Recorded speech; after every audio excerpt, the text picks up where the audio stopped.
Hello, my name is Joshua Keith, and this is theburningcoal.com, a website dedicated to God's glory, His grace, and our response to it.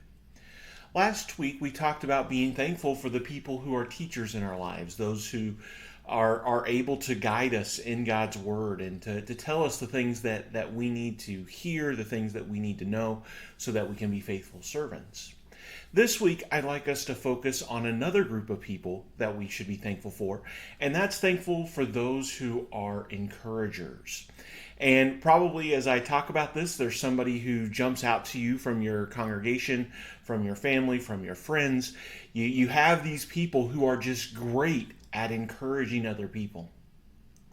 And that's what we see in Acts in the first century church, as the apostles had converted all of these people to Christ and the church was in its infancy.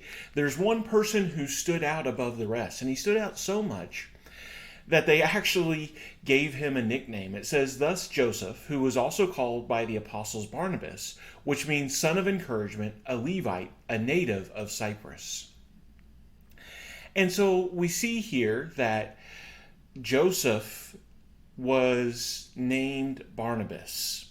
He was so encouraging. The way that he was always looking out for and helping other people meant so much to the congregation that they actually named him Son of Encouragement. They wanted to make it known just how powerful his encouragement was.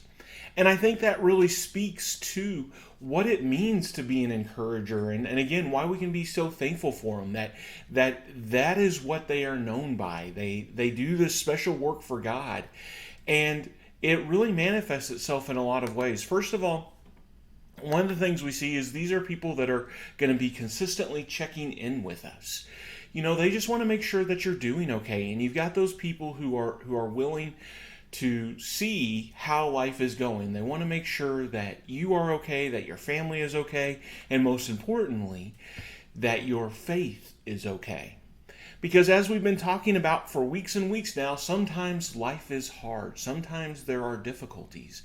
And we may get discouraged. We may need comfort. We may become sad. We may be grieving because of the way that things are going.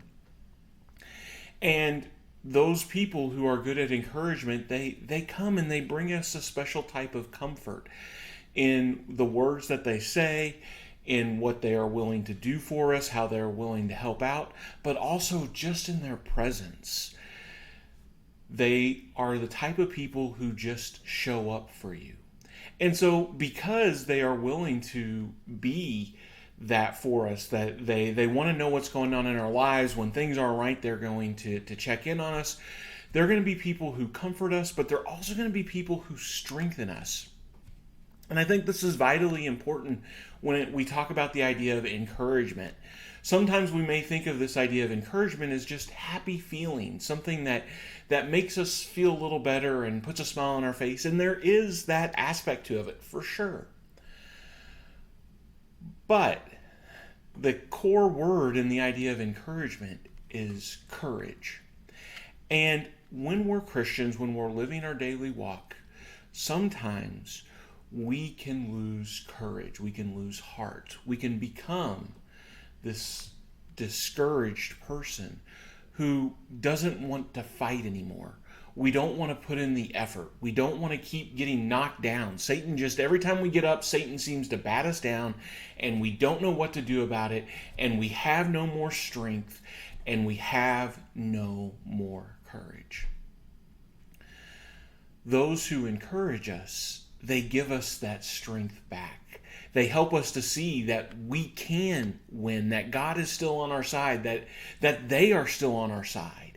And because of that, we can work together to overcome. We don't have to be discouraged, but instead, we can take courage and go forth in the fight and overcome. We can be victorious.